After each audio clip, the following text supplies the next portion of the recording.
قرآن حکیم میں اللہ تعالیٰ نے سورۃ المؤمنون کی آیت نمبر 53 میں ارشاد فرمایا، اعوذ باللہ السمیع العلیم من الشیطان الرجیم، بسم اللہ الرحمن الرحیم۔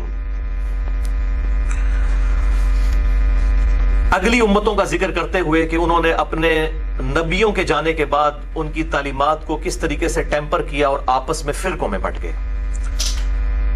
فَتَقَطَّعُوا أَمْرَ بَيْنَهُمْ زُبُرًا، پس انہوں نے کاٹ دیا اور پارا پارا کر دیا اپنی جمعیت کو، اللہ کی طرف سے جو حکم آیا تھا اس کو توڑ دیا۔ كُلُّ حِزْبٍ بِمَا لَدَيْهِمْ فَرِحُونَ، اور ہر گروہ اس بات پر خوش ہے جو اس کے ہاتھ میں ہے۔ تو وہ سب کے سب لوگ اس بات پر خوش تھے کہ اگر ہمارے اندر کچھ خرابیاں موجود ہیں تو ہمارے پاس یہ ایسٹ بھی موجود ہے، اور سیم اینالوجی اس امت کے اندر بھی آ گئی، جس کی پریڈکشن امام کائنات سید الاولین والآخرین شفیع المذنبین رحمت للعالمین سیدنا و مولانا امام اعظم محمد رسول اللہ صلی اللہ علیہ وآلہ وسلم نے پہلے ہی فرما دی تھی۔ چنانچہ اسی کانٹیکسٹ میں صحیح بخاری اور صحیح مسلم کی متفق علیہ حدیث ہے۔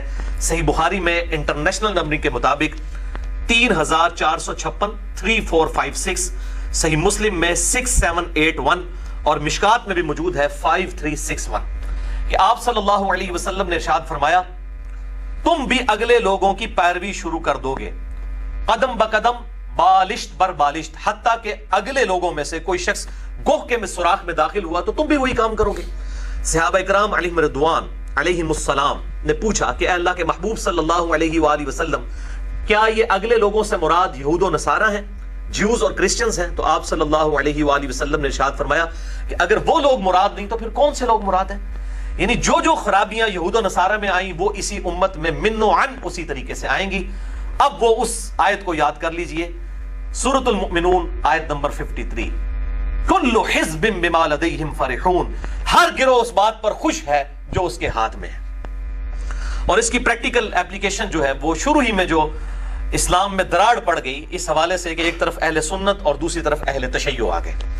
اہل سنت کے پاس بھی جو کچھ ہے وہ اس میں بڑے خوش ہے کہ ہمارے پاس چلے وہ چیزیں نہیں لیکن ہمارے پاس بھی یہ ایسٹ ہے، صحابہ کی محبت ہے، باقی چیزیں ہیں۔ اہل تشیع اس بات پہ خوش ہے کہ ہمارے پاس چلے وہ چیزیں نہیں تو ہمارے پاس اہل بیت کی محبت ہے، اور دونوں اپنے ان چیزوں کے اوپر خوش ہیں۔ کل حزب بما لدیہم فرحون۔ Prophet Muhammad never said he was Sunni. He gave us the Sunnah.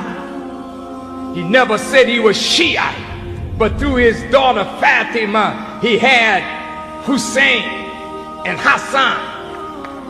Come on.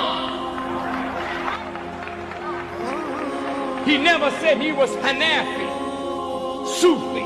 That's your stuff. Be what he was. He was a Muslim.